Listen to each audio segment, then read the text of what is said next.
Welcome to Time Sync, the weekly podcast to let you know what's worth sinking your time into. I'm your host, Sauce, and this week I'm joined by Mr. Hummer. Well, Sauce, thanks for having me.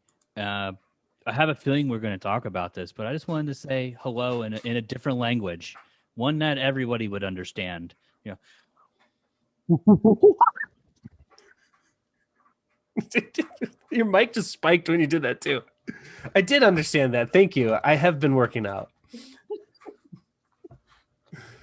We got a great episode for you guys this week. This week, we're going to talk about Godzilla vs. Kong, Snowpiercer, the TV show, the current state of Marvel's Avengers video game, and Invincible.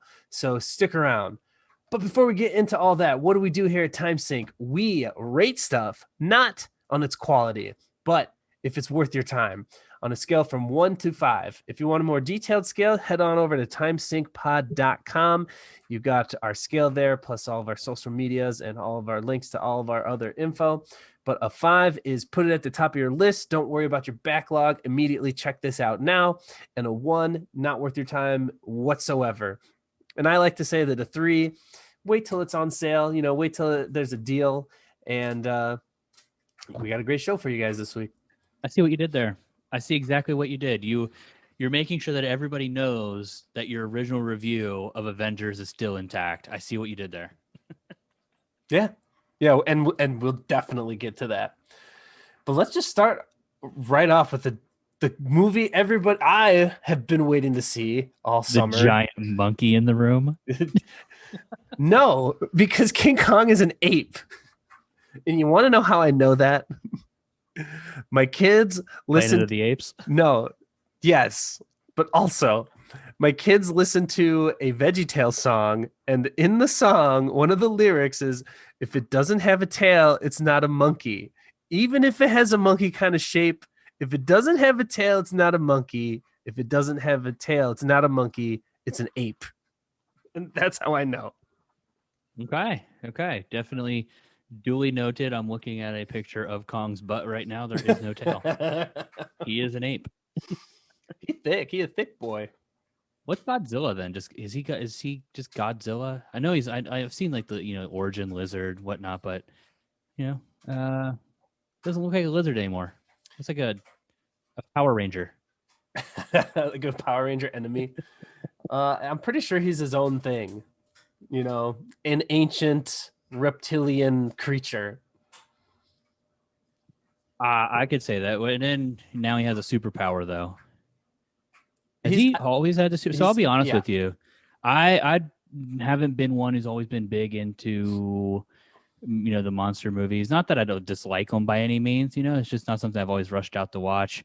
I watched this one, Godzilla vs. Kong, because I knew that it was going to be the biggest thing talked about for the next 2 weeks, and I just didn't want to be left out. FOMO. The last Godzilla movie I watched with this, and I think I might get the idea. I think it was Matthew Broderick. You know which one I'm talking about? Where King Kong, 90s one. Yeah, he's in New York. He's the worm guy. Godzilla's laying eggs in Madison Square Garden. I loved it. I thought it was awesome. Yeah, I did too back in the day. Yeah, I thought it was great. And watching this one, honestly, I've read some of the reviews that other people put out there. I liked it. I don't think it was bad. I don't think it was a bad movie. I think the problem is I got my hype level up and my expectations up too high. And that's what the problem is for me. You were hyping it up pretty hard. I remember you were so excited about the 18-minute fight scene, hoping that there would be like zero dialogue between humans whatsoever. And yet Hollywood, they ruin all of these like IPs and stuff that you love from your childhood because they try to like ground it too much in reality or put like the human story ahead. Like, I want to see Transformers fighting. I don't want to see Shia LaBeouf like failing college. Like I want to see Godzilla fight Mechagodzilla for 2 hours. That's all I want. I don't care about any of the other characters. I just want to see, King Kong grabbing Megan Fox and holding her in his hand while he punches Godzilla. Okay, that's the extent of human interaction I want to see. Then I want to see him send her gently on the ground and then walk away. You did 'Twas beauty killed the bring up an beast. interesting point. Like they try to ground this in reality. How terrified, how terrifying, or how scared would you be if Godzilla was a real thing and just pops up randomly and destroys an entire city? Obviously that's horrifying, but at the same time, it's sort of like a secret wish of mine that like aliens one day like come to the planet and they're like invading and they're winning, but then like our ancient guardian Godzilla like rises from the depth and saves us in our final hour, except they're like starting to beat Godzilla. So I have to suit up in a mech and fight side by side with Godzilla to save the planet. But that's just me, okay? That's just my secret dream. Coming summer 2025. Now I'm getting into my fan fiction a little too much. Godzilla sauce. I'm actually super into that right now. But I feel like we should point out there was so the Godzilla remake came out and it was pretty bad, and then the second one came out, the sequel to that remake, and I don't know, some of my friends really liked it. I didn't really like it because I think the movie. I actually, now that like in retrospect, the movie itself is better and it has more monsters and it has more fights and the story's better than this current story and the Godzilla versus Kong. But then there also, I guess the King Kong that Peter Jackson is kind of in that sphere, but not really. It's really Kong Skull Island is 100% part of this universe and then led into this movie. But this is the story is just, to me, it was dumb. It was a dumb story. I will concur. I think the reason why I kind of liked, the reason why, if any, that I did like it was the fight scenes were absolutely amazing. Yes, I did enjoy the fight scenes. Yeah, like the action was cool. Like honestly, if you take out all the interaction of the humans and like you just like cut it all together just to be the monsters, it actually tells a pretty cool story of, two enemies fighting one another, and one of them in his own, territory, which is the water, and you're a foreigner having to basically surf aircraft carriers to be able to fight him. And then like, all right, you trick him into thinking you're dead. There might be some spoilers here. It's been a week. You should have watched it by now. We won't blow the total ending here. But then it switches to where Kong's on his territory, and it's a battle. But Godzilla's not foreign to it, and Godzilla has a power. He shoots freaking laser beams. He's a creation of Dr. Evil, shooting freaking laser beams from his mouth. And so like, but you watch them kind of battle it out, and obviously there's a level of hatred there. Kong gets sent back to Skull Island. He's happy, and I can't spoil the ending, but it's a great ending. And if you didn't have the humans in it, it's great. We could have just give me 30 more minutes of them beating the shit out of each other in the buildings. All right, show them knocking over some more buildings. Yeah, for if sure. anything sounds terrible, show some more human deaths. Show some people getting crushed by the building. Yeah, like that is something that they don't really focus on. Is anytime they go through a building, they're 100% populated with people. They didn't have time to escape. Oh yeah, no, they're evacuating Hong Kong. Are you sure they did it in about 2 hours? Are you sure? That is the best part of the of not it's a Jurassic Park 2 when the T-Rex is like tromping through California and then they focus on like the group of Asian guys like running away from him like it's Godzilla. That's the best part of the second Jurassic Park. Oh, don't get me going down the rabbit hole Jurassic Parks. Those are probably the favorite. And that wouldn't be, that's not a hot take at all. Favorite of any kind of quote unquote monster movies. Even the new ones I'm a fan of. Maybe not the last one. There was a Jurassic World that came out, but not Jurassic World. Jurassic World was the fourth one in the franchise. I don't know the name of this one I'm trying to think of. There's the Lost Kingdom, and then there's That's the one, yeah. I forget what the fifth one is. That might be the fifth one. All those new ones are awful. Honestly, anything after one is awful, but I just grew up on two, so I love two. Oh, we're going all right, real quick rabbit hole. Jurassic World. So the first one of the new series of movies terrible was amazing and absolutely terrible at the same time. The movie itself is an oxymoron. because like it has this like cool premise, like you're not learning from your mistakes, but the way they killed certain characters was just abysmal. Like you have the the the assistant whose only mess up, her only fatal flaw as a character is that she's too obsessed with her job and she doesn't like pay attention to some children, and for that she dies a horrific death where she probably suffocates and then is also at the same time burned by stomach acid in the belly of a dinosaur. She doesn't even get ripped apart that she dies instantly or bleeds out within a few seconds. No, she gets swallowed whole by an animal and then dragged underwater. Absolutely horrifying. Or you have these just random tourists who are getting picked up by these birds to just be dropped somewhere and then their intestines picked apart. Like, come on. The way people died in that movie was not in line with what their character deserved. Okay. Okay, yeah. You know what? The cinematography part of it, the visual part of it is good. Okay, we've got that figured out. But it's hard to justify that with a bad story, which it is. I don't know. I called the ending of that movie too. Like I think if I go back on time in Facebook, I totally called out Jurassic World is going to end by the original T-Rex showing up and saving the day because he's the hero now. You watch, and that's exactly what happened. Hey, he's learned. Okay, he's older. He's at older age. He's more docile. All right, he has 3 new pals to go. To take over his kingdom with. I get it. I think it's a she. I think they're all female, right? That's right. It is she.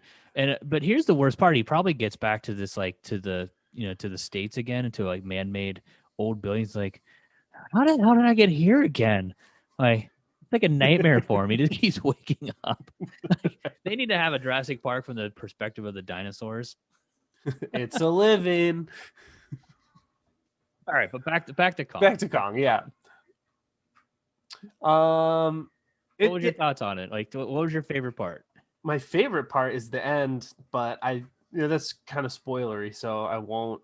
Like the main climax of the end, where shit's getting real.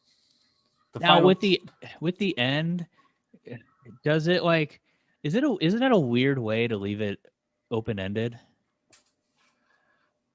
I feel like we're gonna have to do a spoiler episode on it eventually. You know what it is? It's that do we want to record the spoiler and put it on as a bonus episode? Like, I don't think it's a spoiler to say Mechagodzilla shows up, and I think it's obvious he's the final boss. Oh yeah, they make that obvious very early in the movie. But Marvel kind of ruined other movie franchises because they all want to do what Marvel's doing, right? So that's why they're leaving stuff the way that they are, because they want to make more movies and more spin-offs and tie them all together, but nobody can do it correctly or successfully. Right, but isn't this like the fatal flaw of all villains? All villains, any villain that they can always finish the job, but then they either talk about their plan too much, they gloat too much, or for some weird reason they show mercy. Like a real villain's not going to show mercy. You're going to take their weapon. You're going to shoot them in the head. That's what you do. Okay, that's how real life villains would operate. True. I think about the best villains that you can, like the first couple, like not the same, but like the first couple of people that pop into your head, like are the best villains of all time. They're either have a lot of screen time because they're fully developed characters. They might even get multiple movies or like show up multiple times, like in a TV show, like Darth Vader. Not only is he super cool, but he has a very developed story. He's got multiple like he doesn't just die in the first movie, right? They don't kill him off. They develop him more, and he appears in 2 other movies, or more into that. But I'm talking about the original trilogy. Loki, he appears in multiple movies, but also a good villain is super like maybe charming, kind of likable, definitely relatable. That's why Steppenwolf becomes a better villain in Justice League, because he's more relatable, you understand more of his motivations. A fully developed and compelling villain really solidifies the movie in general, because without that, it's the point. It's stupid. You get nothing out of it. They just, okay, he's bad. They You mean killed like him. The Snoke? end. Yeah, exactly like Snoke. Snoke, terrible villain. Worst villain of all time is Snoke. Yeah, he's for sure up there. Like, you know who the second worst villain is now? The second reincarnation of Emperor Palpatine. Oh God. First Emperor is actually pretty good because he's like Jaws. He's like, you know who he is, you know he's there, but you don't know him well enough. You don't know what his powers are. But then like he's introduced so much in the third movie that like, okay, you know that he's so powerful that this character Vader is just almost afraid of him in a sense, like where he's doing his bidding and he's saying, well, the Emperor is not going to be happy with your results. You better speed this up. Where in the last movie or the last three movies, like Palpatine comes like in the last movie and he's just like a dead guy hanging, like just like, I'm gonna steal the power from you. Yeah, no, that's a whole. Well, that's not just his fault. Like, even if that's Kathleen Kennedy's poorly fault. written. That's a poorly written. That's Kathleen Kennedy's fault. Everything's bad about that. But yeah, I don't even remember what our original point was. Well, I was talking about because at the end of the movie, they set it up where it's like, okay, no one really wins in a sense in Godzilla versus Kong. I disagree completely. You disagree? There is a winner? I think so. Okay. I mean, okay, so if you're gonna think about watching the movie, then just go ahead and cut out for the next couple minutes here. But Godzilla is clearly the winner. Godzilla wrecks Kong the first time. The second time, Kong knocks him out for a second, but Godzilla can breathe fucking radiation lasers. Like, he wrecks him. At the end of the movie, basically, you have Mech comes in. Godzilla's kind of like down for the count. Kong's been knocked out too, but Kong all of a sudden finds this energy in him to start beating the living daylights out of Mech. And Godzilla sees this, and he starts to use his own radiation to charge the axe of Kong to give him the power to cut through Mech. So in a sense, they're working together, which is like, that's the cool part of the ending. Like, you're working together. That's so dope. But then like they look at each other, and you can tell that Godzilla's still like, man, I hate this motherfucker. Oh. So that's like Godzilla's jam is like, he knows other monsters exist and they need to like bow down to his authority, and like he won't kill them. Like he's the protector of Earth. He will wreck any monster that gets out of line. He protects. Is that really like his role? Role is he's the king of monsters. So if anybody is a challenge to his reign, he will fight them. So that's why he doesn't just straight up kill Godzilla, but he puts him in his place.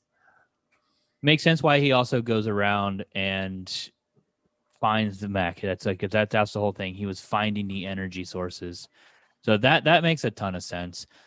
And so I guess you're saying that's Kong. Kong bowed down to Godzilla, so Godzilla clearly won. I believe that's my interpretation.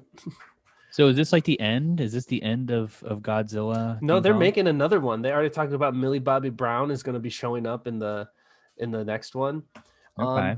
And that was another thing. The King of Monsters movie, the second Godzilla movie, like they actually did a better job developing the humans, and their like characters and their relationships. I'm trying to remember the actor's name. I'm actually looking it up right now. But he's the dad of Millie Bobby Brown's character. I don't remember her name. What's his name? His name is Kyle Chandler. He does like nothing in this movie. He just shows up like twice. Like he was the best part of the story in the second one, and then they don't even use him in this one. So yeah, I just really think they dropped the ball with the human side of the story, but they totally nailed the monster fights. Mechagodzilla is fucking dope. Yeah, I was actually rooting for him at some point. So like, can humans reclaim King of the Monsters? Are we the ultimate monster? The apex predator. There it is. Here's how I would have saved. Here's what I think should have happened that would have saved the movie, because we're already spoiling it, and I'm for sure gonna cut this and put it later, so you don't if you don't want it spoiled for our two fans. So I guess we could just put it right at the end. So cut it out, put it right at the end, and at this point, if you care to listen to the conclusion of this conversation, spoilers, go to the end. Yeah, that's what we'll do. But here's how to save the movie. So they use King Ghidorah's skull to psychically, this just sounds so stupid as I explain it, to psychically transmit their human brain into Mechagodzilla. Also, the Japanese dude that's controlling it is the son of Ken Watanabe's character from the first two Godzilla movies, which they never mention, except he has the same last name. So I'm pretty sure it's his son. They don't really get into that. He's the dude that goes, "Let them fight," and he sacrifices himself to charge Godzilla back up in the second one.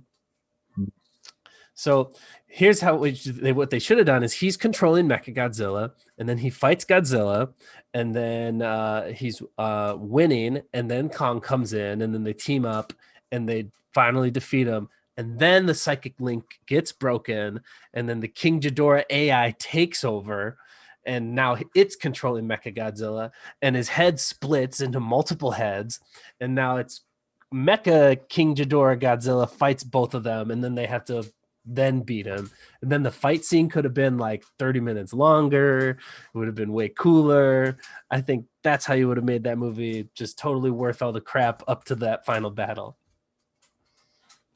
Kind of like it. Little interesting. Some twinsy action there. And then I come in my mech and I fight Mechagodzilla. Wait, you mean a King Kong mech? Yeah. That she gets to shoot radiation from your hands, a la Iron Ape. Yeah, that's what will happen. I mean, overall, I think the movie was good. I think it's not something that you need to drop unless, put it this way, we're already a week past its release, I think, or getting close to it. If you haven't watched it by now, you're already missing the hot topic water conversation. So it's not a 5 for you anymore. You've missed that boat. I think it was a 5 the day before it came out. If you didn't watch it then, now it's like it's a 3. You think you should wait till it's on sale or something? Yeah, that's what's interesting about this movie too, is that it came out in theaters and it came out on HBO at the same time. I actually watched it in theater because if you're gonna watch a giant spectacle like that, like to me, you got to see it on the big screen. It was awesome on my giant 4K TV though. It's not the same. It's not the same. Dude, I got the sound system. It was awesome. But it's not going to compare to like a 70-foot screen. As close as I am to my screen, yes, it does. I don't know. I just love going to the movies so much. No, I do too. I love going to the movies. But there's no way I was getting my wife to go see this one. And she didn't want me going to the movie theater until I got my nice little sticker. Good job. I believe in vaccines. I believe. But that's a good point, though. It's a good point you bring up with HBO because I feel like this is going to be a trend that's not going away. I feel like HBO is fighting for its life in terms of gaining subscribers and keeping subscribers because I think there's from what I'm hearing there is a challenge to the Netflix throne, and it is Disney Plus. Disney Plus is absolutely wrecking Netflix. They are going toe-to-toe with them in terms of subscribers retention. Not that we want to get too much in, but the latest stats that they came out with, they had almost the exact same subscriber retention as Netflix. So now that you have two basically heavyweights throwing their weights around with Netflix and them, now you also have Peacock talking about pulling content from Netflix to add to Peacock. Ooh, I refuse to buy Peacock. I refuse out of principle, but HBO still has a very, very nice catalog of content. And by them adding the newest movies to it into your monthly subscription, I don't think maybe they're losing something in the long run, or I would say, I guess the short term, because you're not getting the theater ticket subscriptions there or, ticket prices. But what, 10, 15, HBO's $15 a month. If I'm going to keep you here and you generally watch one movie a month, this is basically movie pass in your living room. I'm down for it. I don't see this being a trend that goes away. I know a lot of people that don't have HBO because it is $15 a month. And you know that adds up. But I mean, the content that HBO has is fantastic. All their original shows are typically amazing or really, Top really notch. good. I mean, Game of Thrones was one of the best shows ever until season 8. They've got The Wire, Sopranos, Chernobyl, Westworld. What else? They've got so much. There's tons of the murder mystery To watch all miniseries. the Rick and Mortys. But I'm just talking about their original content. Like their original content is fantastic. And plus, then now they have all the DC stuff and all those Warner Brothers movie stuff. I've just been going through my free time watching their animated DC movies because they're really good. Like you know, their Batman animated movies and stuff. HBO is great. If I only had two services, I would pick HBO and Netflix. Although I don't know lately with all the Captain, the Falcon and the Winter Soldier and all the Marvel stuff, I might have to rethink that. Honestly, that's what the crazy part is. If I'm looking at HBO and what they have to offer, they have a great catalog of TV shows now, movies that aren't just HBO. So, you know, like you can go through and start finding stuff from CBS in there. You can start finding, you know, the Joker, Fast and Furious. I'm just looking at it. She's all the DCs. If you for the ladies out there, Sex in the City remastered in HD, or for you fellows out there, I guess too. Yeah, we don't judge. West Wing, Curb Your Enthusiasm. They have South Park is now a part of their lineup. You know, so they have all these good shows Ooh. lined up that I could potentially drop Netflix, keep HBO, and go Disney Plus because I love the Marvel content. I love the Star Wars content that Disney's putting out. And frankly, like Netflix does have some good original TV shows, but I'm so enamored with the new Star Wars universe that they're creating through the TV shows that alone I think is almost worth Disney Plus for $70 a year, whatever it is. Yeah, I agree, but the only time I really put Disney Plus on is for the new shows, right? And I'm not sitting there watching their back catalog. I mean, my I think kids are. it's just gonna grow. I think it's just gonna grow, and I think that's what it's gonna come down to is how well they grow. But you mentioned it, your kids probably love it too. Well, the way that everything's going, everything's going to be a subscription. Everything. Like Oh. my toothbrush is a subscription now. You know that's just the way of the world. That's another topic for another day. I just think that's where I might honestly go with it eventually is if because at some day I'm gonna have to I think we're all gonna have to choose about which ones we're gonna go with, or we're all just gonna share each other's passwords. I'm gonna form a clique of 5 people, and hey man, you pay for Peacock because you're a loser. You get to pay for Peacock. I'll pay for Netflix. You pay for HBO, and then we all share our passwords. That's the way to do it. So Homer's going to post his password on the screen down below. Quick like and send me Venmos. Or just trade Bitcoin, and then you can pay for your monthly Bitcoin. subscriptions that way. But you know, so I back to Kong real quick. I think it's a 3, especially if you have HBO. It's there. Watch it when you get time. And then, as a little surprise, because they have all of the King Kong catalog, I actually think it's worth it because I did this after watching this. I went and watched the original King Kong from 1933, and it's actually kind of glorious if you have like a newer TV. Like they've remastered it into like basically 4K, so it's not like a grainy black and white film. It's a nice crisp black and white film, but it is really good. Hmm. Like the Was that acting really is the year it came out? I think that's there might be one that's before, but I'm almost positive this is the original one, 1933. It's just called King Kong. Yep, 1930. That's crazy to think about. Right, Marion Cooper. The stars in it were Faye Ray, Robert Armstrong, Bruce Cabot. Not that I really knew who any of those people were, to be honest. I just was like, oh, let's check it out. And then as I was able to get into it because the actual acting was really good, and I was just really surprised for a movie at that age. Well, that's all they had for forever, right? It was just solid acting and no CGI. Yeah, I mean, I guess it was like it stopped. I think they used claymation for King Kong, for Kong. He looks like a clown, man. If you look at him though, it gets like you laugh at it now, but then I'm like sitting there watching and thinking, man, people were like probably at one point actually literally terrified in a theater watching this. Yeah, that's cool. I So, might have to go ahead and just rewatch that just for the experience. yeah, for the experience. Make your kids watch it too. Yeah. Oh, okay. This is what your grandmother and grandfather used to have to watch. I'm gonna give Godzilla vs. Kong for it. I don't think it was great, but I'm still gonna give it a 4 because it's very entertaining if you can really amp up your suspension of disbelief with all the stupid Middle Earth shit bullshit. You're saying you want to move that. Earth. You want to move it up, like move it up your queue, is what you're saying. Yeah, I think because those fight scenes are cool. If you like action movies and you want to watch something entertaining, actually, my wife, who's not a huge nerd, loved the movie because she loved Kong, and it is a Kong movie, really.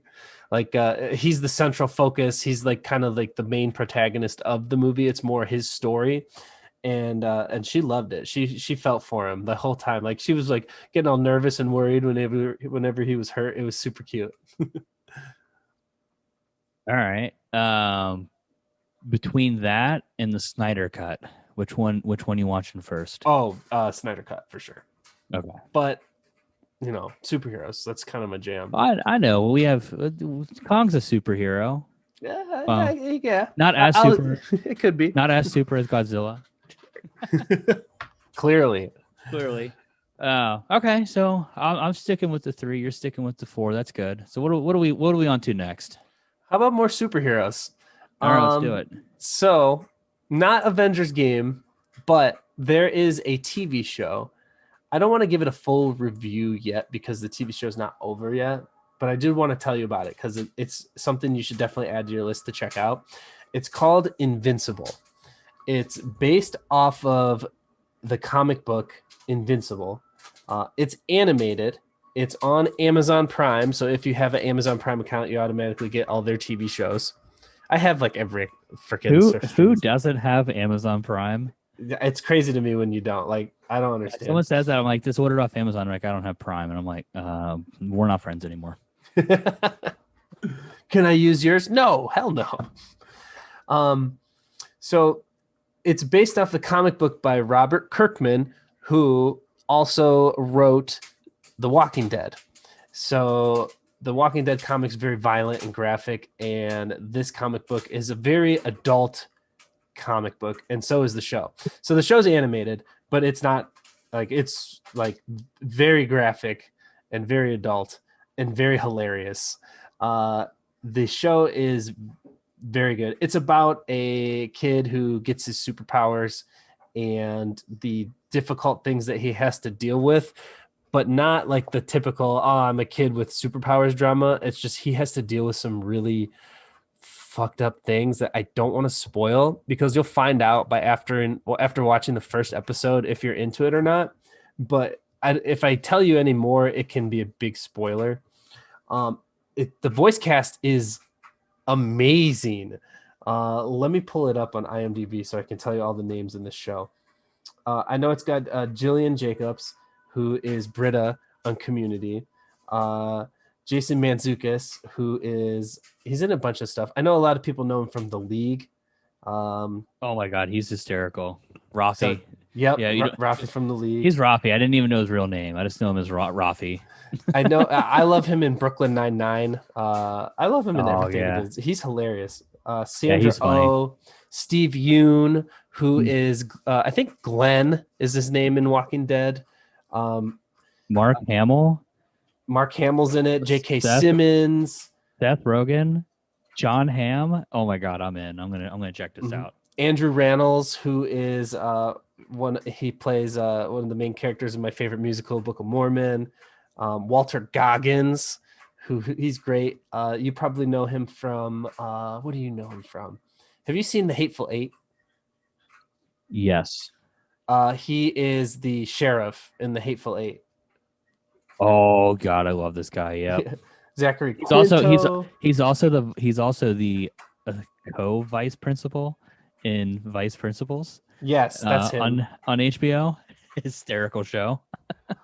Marshala Ali, freaking Zachary Quinto. Like, there's so many people. Trace Comas is in here. If you watch Silicon Valley, the cast is amazing. Is my point. The show's so good. It's only about 4 episodes in, and Amazon does they release weekly, kind of thing.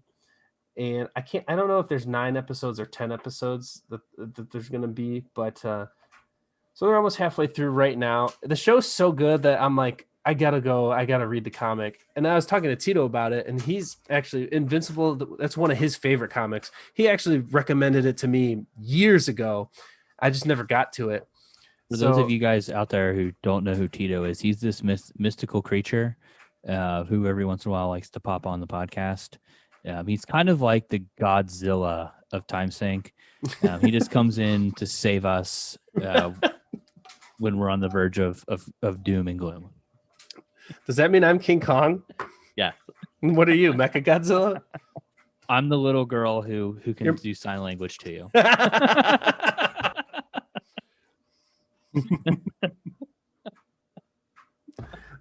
Amazing. I'm doing sign language for all the audio listeners out there. I think I am. I'm kind of just moving my hands, really. But no, this show it's hilarious. It's really well acted because of all the this amazing cast. I started reading the comic book. What's nice about this. I'm not going to go on a heavy tangent about comic books. What is with this one? What is the basic outline of, like, where's the pilot take you in terms of like story and what it's about? I didn't know, and I think it was really cool going in not knowing. So do you want me to tell you, or okay? I think you're gonna have to. You're gonna have to tell us. Okay, here's what I'll tell you. You got to get us interested. You got to get what's the hook? The hook is the kid he's basically the son of Superman. So like his dad is basically like Superman. Why didn't you lead with that? Because I just want to be very vague but it's a very different Superman. But so basically, he's the son of an alien. And his struggles, like coming into the superhero world, in a world full of like hilarious different types of superheroes.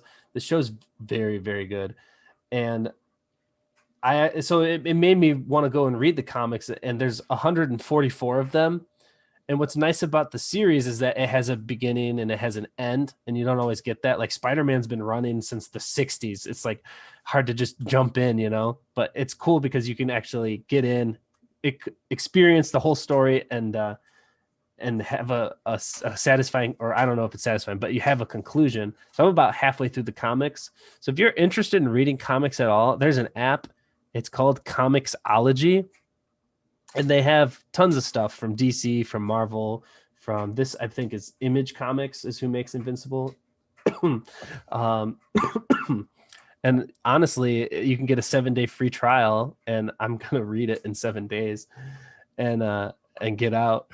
But it's like, I don't know, a couple bucks a month if you want to. It's like the Netflix of comic books. So if you're ever interested, I also subscribe to the Marvel Unlimited app, and that's $10 a month. And you get every Marvel comic ever made, except for like it's up to the most recent 3 months. And you get all the Star Wars comics too. So you're just like 3 months behind, so it doesn't really matter. Exactly. Yeah. It used to be 6, but they just decreased it to 3. And eventually they're just going to have to be like, all right, we'll just give you everything as it comes out, because this is dumb to make you wait even 3 months, because we all know what you guys are doing. You're reading them as they come out and just being 3 months behind because no one cares. And I've always loved comic books, but it's an expensive hobby because it's like $3-4 per comic, and they're short. They're very like 24 pages, and it's all images, so it's hard to fit a lot of content in. So when you can pay $10 to get everything, it's an amazing deal. And I try to get as many people as I can into reading comics because it's a medium that people just have no clue about or won't experience or refuse to, when there's just so much good content and so many good stories. And maybe this could be the segue for you. And if not, it doesn't matter. You don't have to read comics, but you should definitely check out the show. definitely put it at the top of your list. I don't want to give it a rating because it hasn't excuse me, it hasn't finished yet, but I'm enjoying it. I love it a lot. It's hilarious. It's great. I'm just upset that the comic books that I own aren't worth anything, but they're in like mint condition. My uncle gave them to me. There's a Star Trek: The Next Generation from the year I was born. Oh, that's cool. So I have I think there's 6 issues, all 6 issues in like sleeves. Now they're like in the cool dark, hidden. They're awesome. I wouldn't mind having a digital form. It's cool because that you got it for the year you were born, so it's special too. I mean, the Star Trek comics, I don't know, I guess that's okay, but my uncle was big into Star Trek, so I still like the Star Treks. That's a whole another podcast to go through the original Star Treks, even the new ones. I actually like the way they did the new ones. I love the new ones; they're great. They're great, but there's some things that I'm like, all right, enough with the lens flaring shit. I can do without that now. I wouldn't mind seeing some of those movies go back and doing it like the old style, because what made Star Trek so cool, and this is my biggest pet peeve about like because I love the prequels for Star Wars, but my biggest pet peeve is that they got away from where monster movies, we want more monsters. With those movies, I want more dialogue. I want more story. I want in-depth, crazy character development. And that's where I think they kind of miss on some of these movies, where they're so action packed that like, all right, let's take a step back and let's take a look at like what Star Trek did was basically they took it from like a socialist. If you go back and watch some of the older episodes, you can actually go and pinpoint events that were happening in the world, and they wrote them into the show in a way that wasn't necessarily obvious to you at first. And that's where I think that's where we have a big miss with a lot of these newer franchises. Kathleen Kennedy tries to do it, but she's so freaking over the top with it that it's just obvious what she's trying to do. You got to be a little more subtle with it. Well, I think Star Trek works better as a series to get what you're looking for, more character development out of it. But there's a new Star Trek series right now.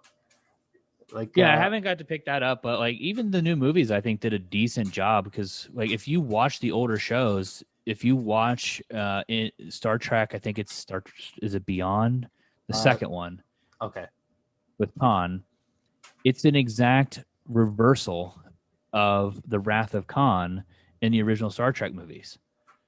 The ending is switched where Captain Kirk is the one who sacrifices himself. Well, in the original movie, Wrath of Khan, it's Spock that is the one who sacrifices himself. And the next movie is the search for Spock, basically. So, Spock is supposedly dead, but he's not.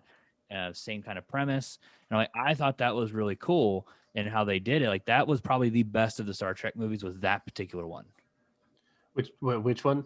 It's the one with Khan. The original one, or no, the new one.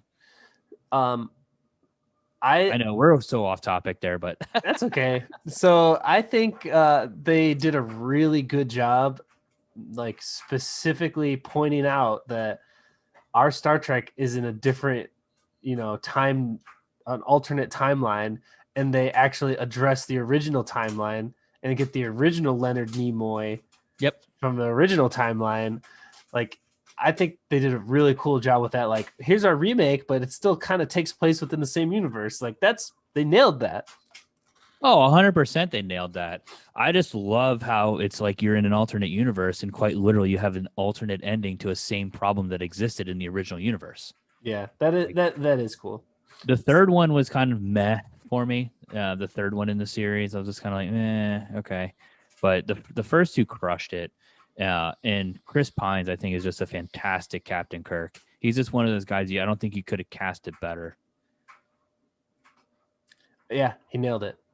But that the Star Trek blew him up, and it somehow also blew Chris Hemsworth up because he's his dad in the beginning. Everybody mistook him. Mm-hmm. So yeah, check out Invincible. No, it sounds cool. I'm gonna check it out.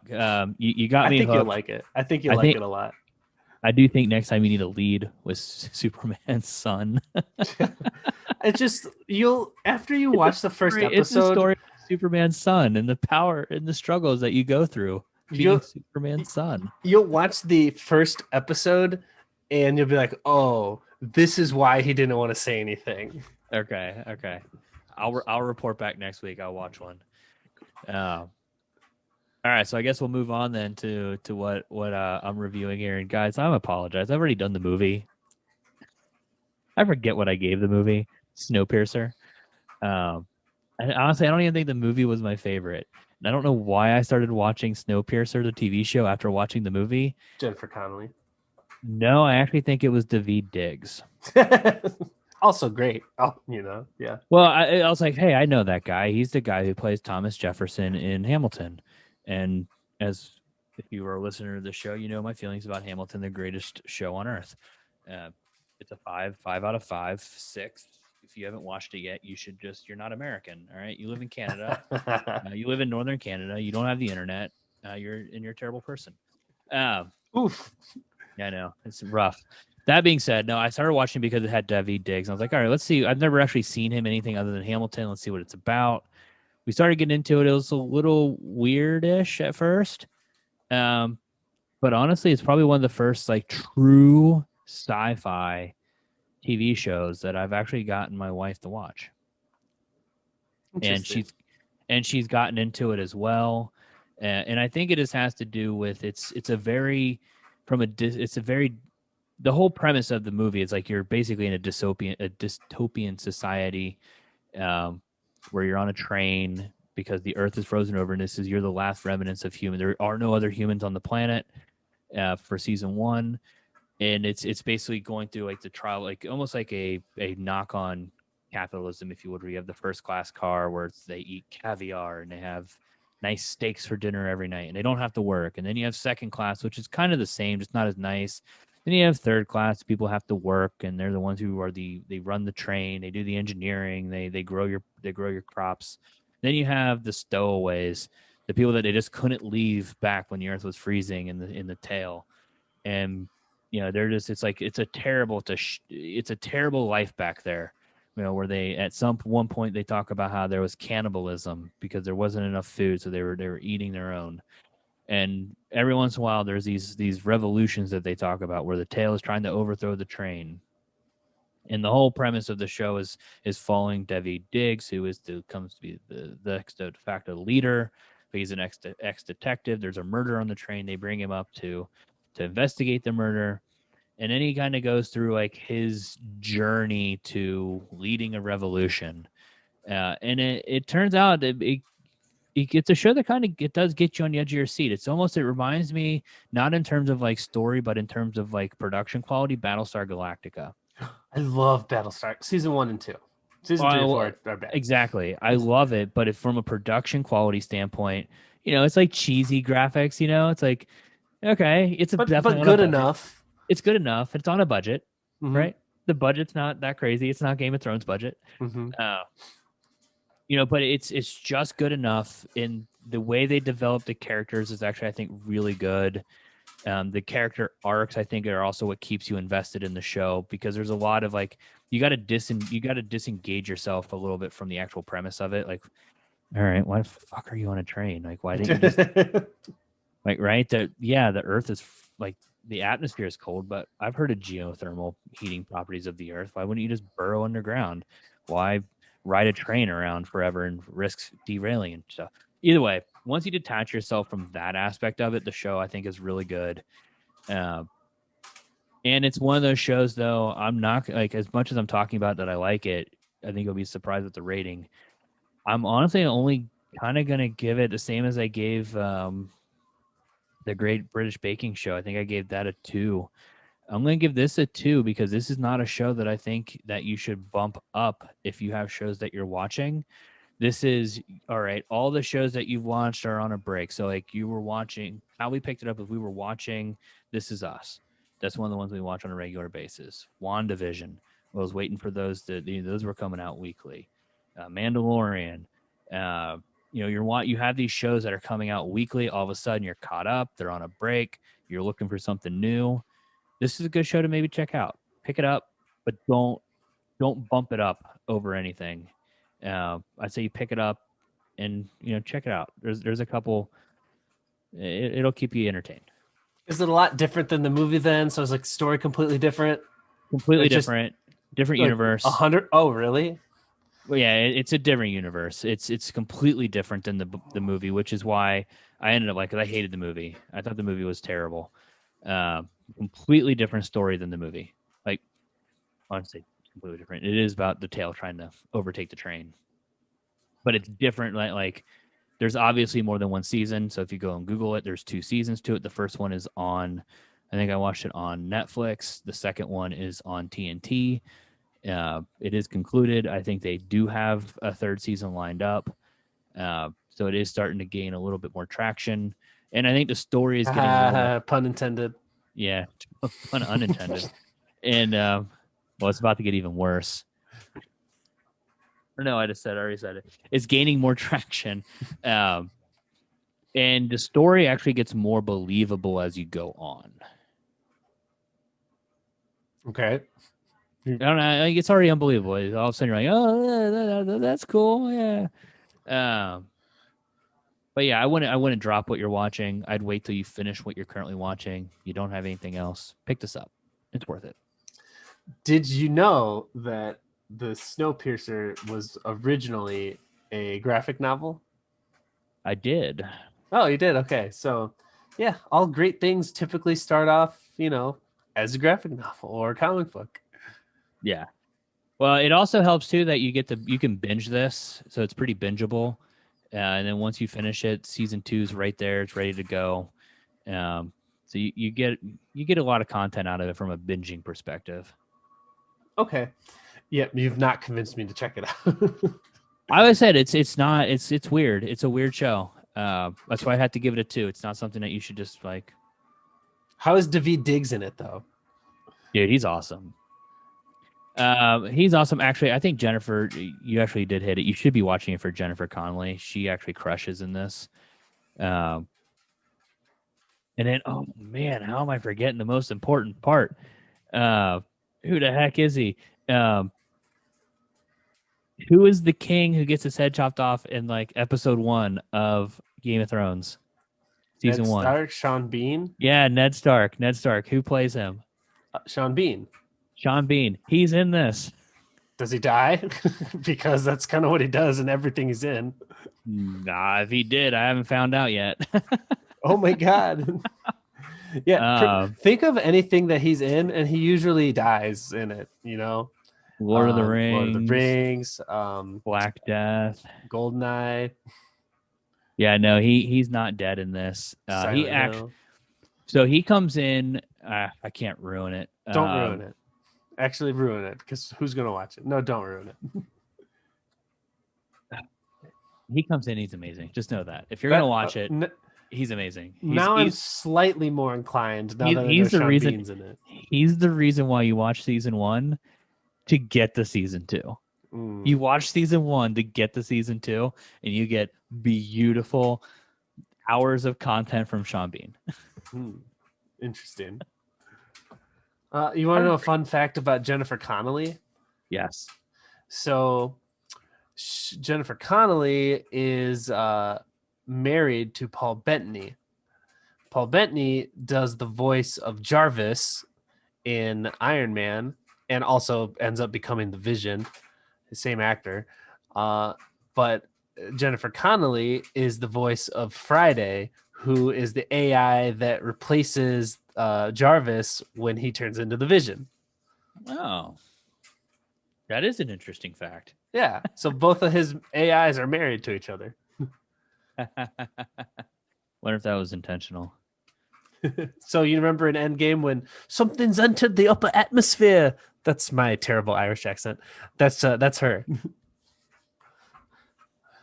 God, that was bad. I don't do accents. I don't know who was worse, my ape impression or my Jennifer Connelly impression. Or your Jennifer Connelly impression. I'm trying to think of another line. I won't do it. So speaking of Avengers, you finally have played Marvel's Avengers. We got a little bit. We got like 5 minutes left here. Yeah, we need to get a little video game action in here. I'm actually really excited because I'm going to start playing the new Abe's Odd World, and I've been playing a lot of Outriders. I just want to put that out there so that more video game content is coming. But let's hear about Avengers. Yeah, let's talk about Outriders next week. I want to get a chance to play with you. Yes. No, it's not gross. It's hot. Sexy. You're right. Come on, man. This is 2021. Oh, you know what? I forgot to ask you. Is Snowpiercer going to lead to, post show curricular activities? No, okay. Not at all. Not at all. We just had to hit that. No, sorry. Go ahead. All right. We're going an hour and 15 today, guys. I'm sorry. So I had some friends over this weekend, and we were talking about the TV shows that like the popular ones that people like, and the topic of Bridgerton came up. And it's a married couple, and the wife is talking about how she's loving it, and him and I are talking, not really paying attention to them, and all of a sudden he chimes in. He goes, "Oh, Bridgerton.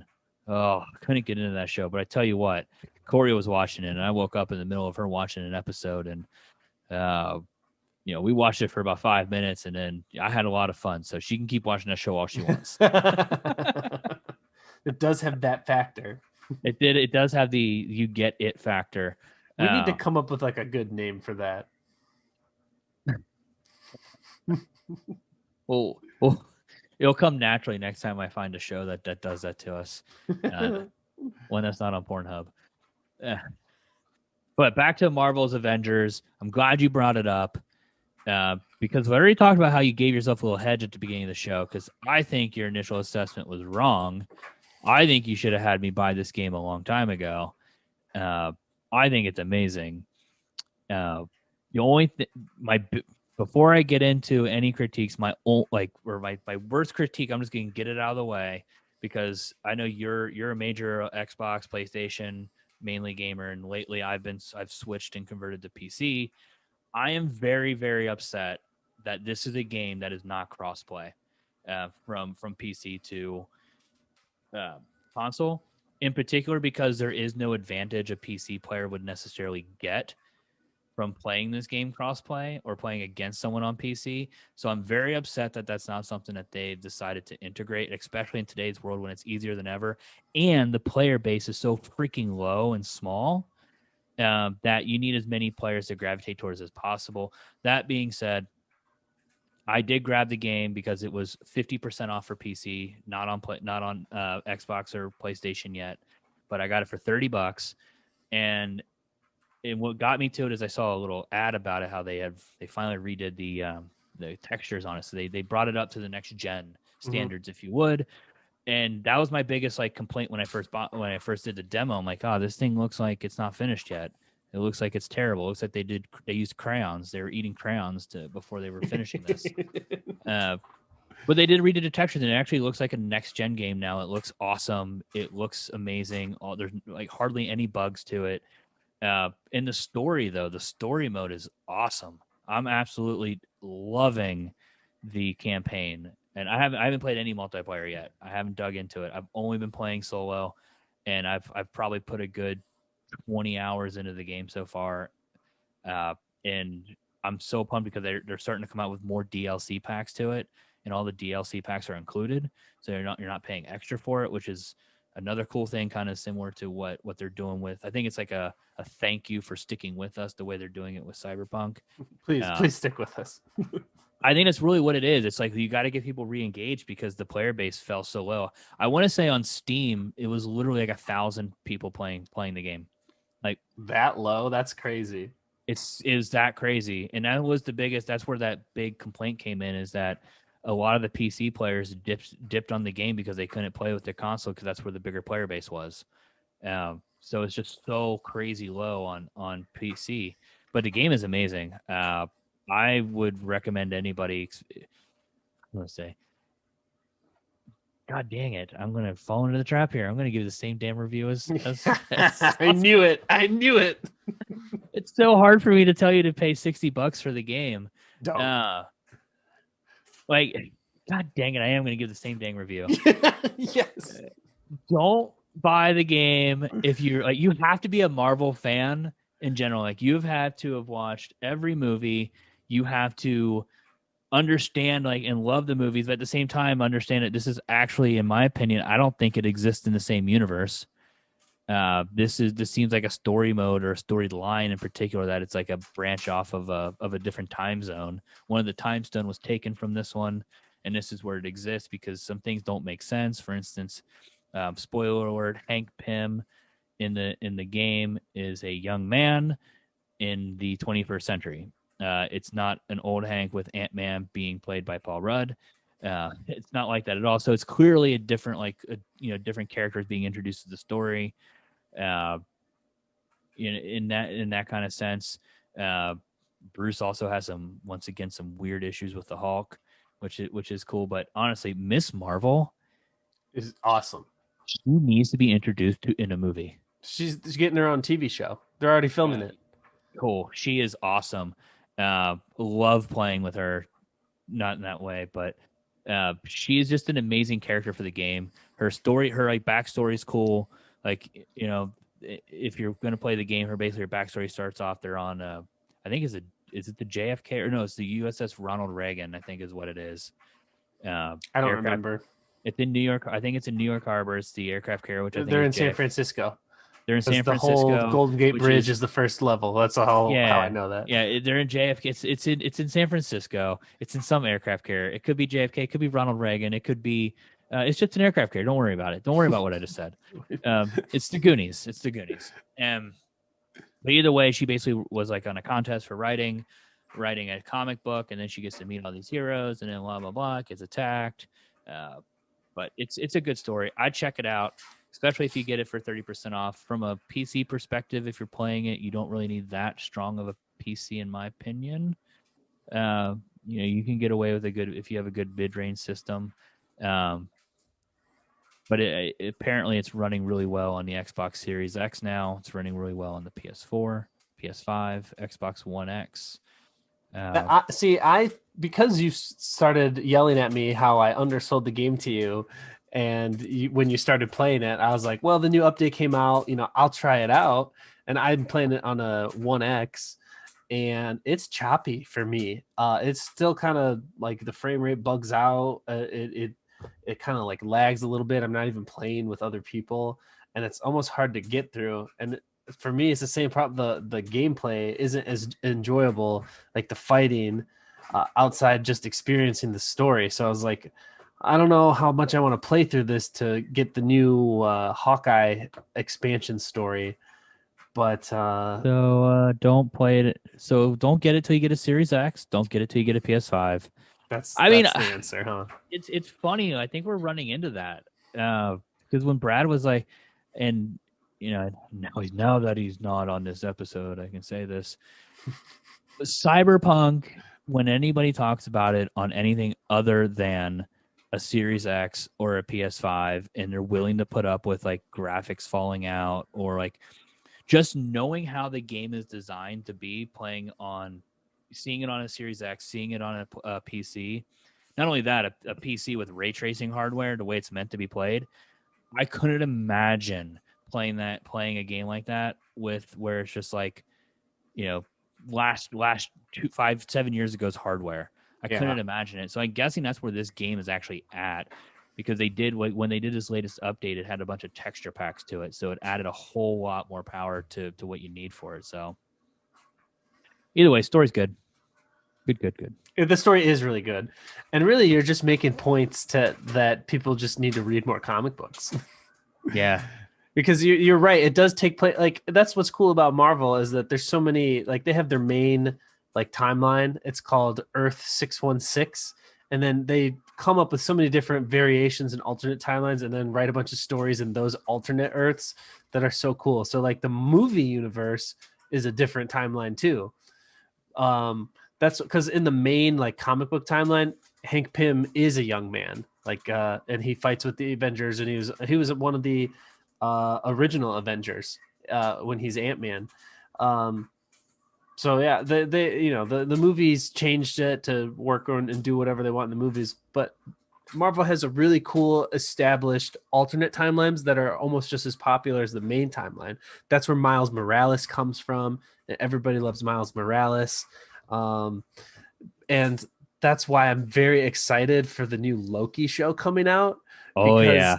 It seems like I might be wrong about this, but from what I've been seeing, they didn't change the actor, did they? No, it's still Tom Hiddleston. Tom Hiddleston. Okay. But it seems like the premise of the show is not only does Loki have to work with basically time cops to, like, you know, save the timeline, he has to save the timeline from alternate variants of Lokis. So he, like, other Lokis and other timelines are messing shit up and he has to go stop them. And that sounds so cool. Truly the god of mischief. Doesn't that sound awesome? It just sounds so awesome. I mean, when I first heard about it, when I read it, and you refreshed my memory about the time cops, I'm like, that actually sounds super cool. Mm-hmm. And plus, Loki, you mentioned this earlier with, like, the best villains.